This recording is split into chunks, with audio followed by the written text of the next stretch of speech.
दुनिया में एग्जीक्यूटिव का एग्जाम होता है, सफिन साहब आपके सामने, जुडिशरी का एग्जाम होता है। पूरी दुनिया में कहीं भी लेजिस्लेचर के लिए कोई एग्जाम नहीं होता। मेंबर ऑफ पार्लियामेंट बनने के लिए किसी परीक्षा को देने की जरूरत नहीं है। मेंबर ऑफ लेजिस्लेटिव असेंबली बनने के लिए किसी एग्जाम को देने की जरूरत नहीं है। क्यों? क्योंकि जो राजशाही है, किंगशिप, समझदारी पे डिपेंड करती है, आपकी अंडरस्टैंडिंग। दोस्ती जाति पर नहीं होती, शाही वर्ग की। अखिलेश यादव और योगी दोनों दोस्त हैं पक्के, तुम्हारी नजर में दुश्मन होंगे। अखिलेश यादव फोन करेंगे ना अभी योगी जी को, सारा काम होगा उनका, क्योंकि सत्ता परिवर्तन का खेल है। आज हमारे पास है, कल तुम्हारे पास है, यही तो है शाही वर्ग। ये जो रिक्शा वाला बाहर है ना, इसकी ये पूरी जिंदगी स्ट्रगल करेगा। क्यों करेगा? क्योंकि इसने अपनी जिंदगी का 1 साल मिनिमम अपने लिए नहीं निकाला। तुम्हें निकालना पड़ेगा। आज नहीं निकालोगे, कल निकालना पड़ेगा, पर निकालना पड़ेगा। If you want upliftment in your life, minimum 1, maximum 14. पर 14 years अगर निकाल दोगे सिर्फ अपने लिए, तब राम हो जाओगे, भगवान। अभी तो तुम्हें IAS ही बनना है ना, 1 साल सब सारे दरवाजे बंद कर दो। Mature people never fight on double fronts. When you have opened a front, close all the front immediately. Don't worry कि मेरी गर्लफ्रेंड चली जाएगी, मेरा बॉयफ्रेंड चला जाएगा, कोई नहीं जाता कहीं। और अगर कोई कह रहा है कि मैं जा रहा हूं या जा रही हूं, प्लीज जाने दो उसे। नेक्स्ट, दूसरा लॉ, तुमको 1 साल खुद को देना पड़ेगा मिनिमम। अच्छी फीलिंग के लिए हम ये कह सकते हैं कि हाँ भारत के अगले 10 साल भारत का डेकेड है। असलियत क्या है? आप क्या कहो? इस देश के माहौल को बदलना, एजुकेशन को अप्लाइड करना है, लड़के के दिमाग को जिंदा करना है, परसेंटेज से हटाकर उसको पर्सनैलिटी पे लाना है, फिर इकोनॉमी। अब एजुकेशन इकोनॉमी इंप्रूव होगी, ह्यूमन रिसोर्स आपका बढ़िया होगा, आपके पास क्रिएटिव माइंड्स होंगे। और डेलीगेशन बाहर से आता बताने के लिए कि साहब आप अपनी सड़कें ऐसे बनाओ। हमारे बच्चे बचाने वाले नहीं है, लेकिन हमने उन्हें क्रिएटिव नहीं बनाया।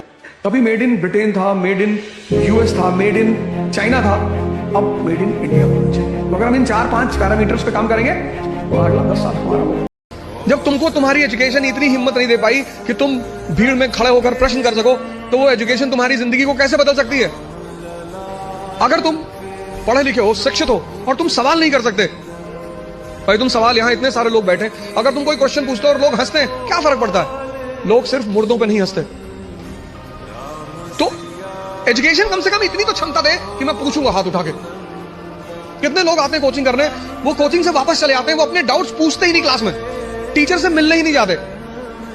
और दुनिया में राइज करने का सबसे अच्छा साधन है बेइज्जती।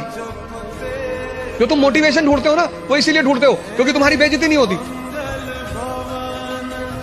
जिसकी बेइज्जती होने लगेगी ना, उसके अंदर आग लग जाएगी कि तुमको दिखाएंगे। अब वो पिक्चर देखी है घातक, तो जब सबकी दुकानें कातिया गिराने के लिए भेजता है, तो सारे दुकानदार क्या करते हैं? ग्रुप बना के उसके घर जाते हैं, 10-12 लोग साथ में जाते हैं। फिर घर पहुंचते हैं, चीता निकल के आता है बाहर, सब डर जाते हैं। कहता है बुलावा लेकर आया है, मालिक ने याद किया है। राज्य ऐसे ही तो बिहेव करता है। जब किसी डीएम से मिलने जाते हो, बाहर सब गनर खड़े हैं, तुम एकदम राइट टाइम ऐसे खड़े रहते हो। तुम जब किसी बैंक के क्लर्क से मिलने जाते हो, तो तुम टेंशन में नहीं होते, तुम कहते ही हो कि अरे क्लर्क है बैंक में, आओ, डरो नहीं, आओ। लेकिन जब तुम किसी डीएम से मिलने जाते हो, तो तुम्हारी खुद की हालत बहुत खराब होती है। दुनिया में सबसे ताकतवर चीज है समय।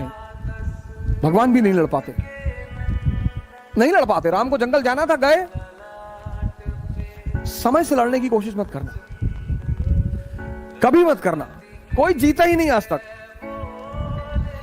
जब भी समय विपरीत है, मतलब ध्यान करना है, साधना करना है, ताकत इकट्ठा करनी है। और एक बात बताओ, जब पैदल चल के मर्सिडीज में बैठोगे ना, तब बहुत मजा आएगा।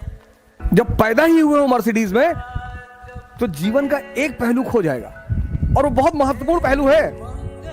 संघर्ष से शक्ति पैदा होती है। शक्ति का सिद्धांत ही यही है।